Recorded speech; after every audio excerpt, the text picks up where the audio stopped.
In part one of my trip to Cumbria and the Lake District, I travelled to Ravenglass from Barrow.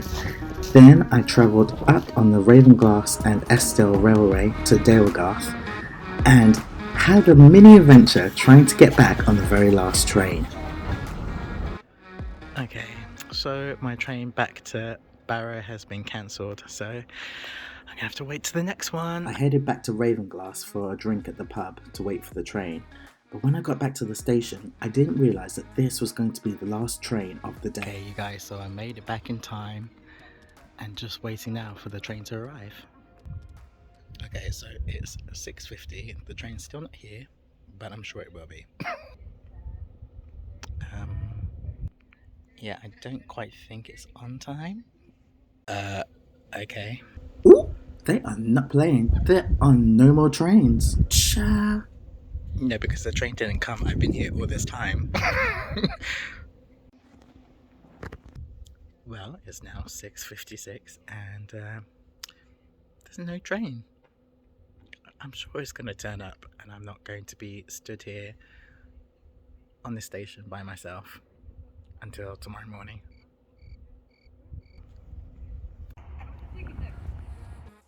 Ooh, cha, thank goodness. There you go, so an hour later and I've just got back to Barrow. I'm taking us on a coastal walk from Barrow-In-Furness to Roa Island. It's an 8.5 mile journey.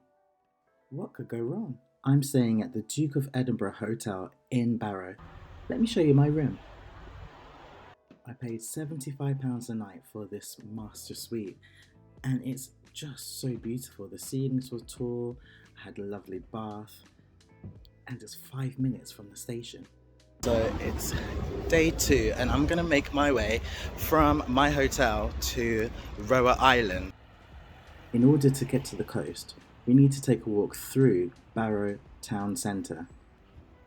Now, Barrow doesn't exactly get the best rap when it comes to amazing towns, but you know,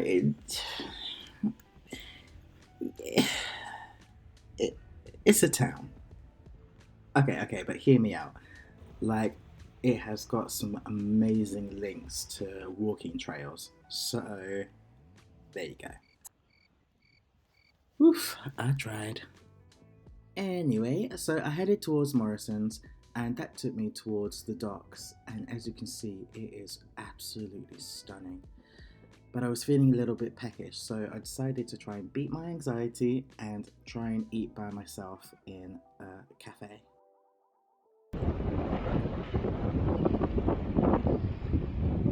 I just stopped off for a coffee and a sandwich at Morrison's and it's beginning to get a little bit gloomy weather-wise, so hopefully, fingers crossed, it will not rain and I can actually enjoy this walk. But the views are just awesome. This is St. Catherine's Dock. Originally, Barrow was an old port town. Ships would travel in through Morecambe Bay from the Irish Sea to get here. In part 1, I took you on the Eskdale Steam Railway and we went up to Dalegarth. Now originally, those railways were used to bring the ore from the mines up in the hills down to the main train line. Then that ore was then transported down to Barrow and then could be transported out to sea through the ports. This is my first time seeing one of these tankers in person. I cannot tell you just how massive that ship is. Right now I'm looking at Cavendish Dock. It's segregated by a piece of land in the middle. On the other side of that is Morecambe Bay and the Irish Sea. We need to head over to that land strip so that we can cross the bay.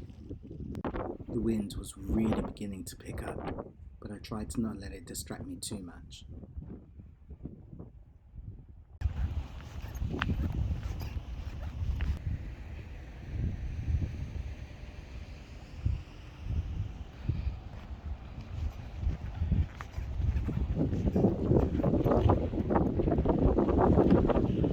Thankfully, these shelters provided some much needed respite from that terrible wind. This part of the coastal walk was so beautiful. It was a really boggy, marshy land, but there was so much wildlife. I spent a bit of time watching the birds feeding and bathing, and in all honesty, I was so surprised at the amount of wildlife that was still around in winter. In the distance, you can see the ship and the crane that we walked past earlier. That should tell you just how far out we've walked. Along the coast, there are loads of different trails, and there were some viewing platforms so you could see some streams making their way down to the sea.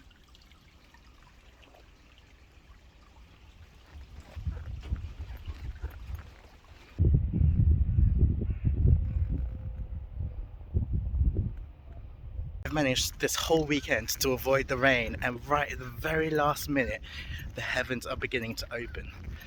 Wish me luck, guys.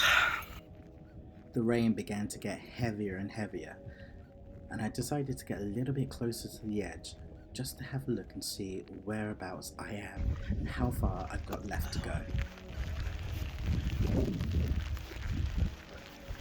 Through the clouds, you could just barely make out Barrow, and to the other side, I could just barely make out Roa Island. It almost felt like I was getting nowhere.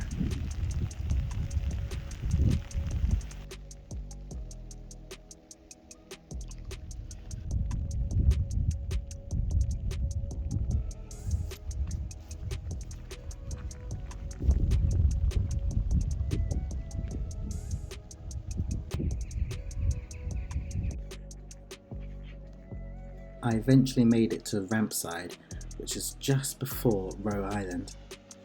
After about 3 hours, it was really refreshing to actually see houses. Barrow seems so far away. The last leg of the journey is to make it up this pathway to the island.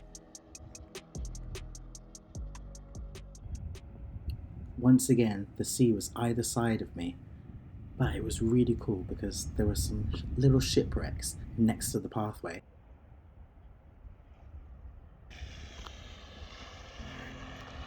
After another 20 minutes or so, I finally made it to Roa Island and the marina.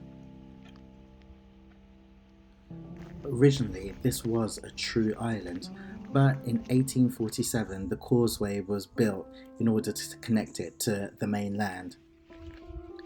There isn't much on the island.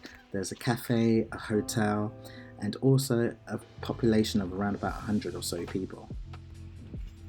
Right at the very end of the island, you'll find a pier, and that pier leads to a ferry crossing that will take you to Peel Island. After 3 hours and 25 minutes, I finally made it. Next time, I'm going to take you to work with me as I travel to Bristol. And of course, it wouldn't be one of my videos without some spectacular views, but also a little bit of drama. Hopefully, I'll see you again soon. Bye!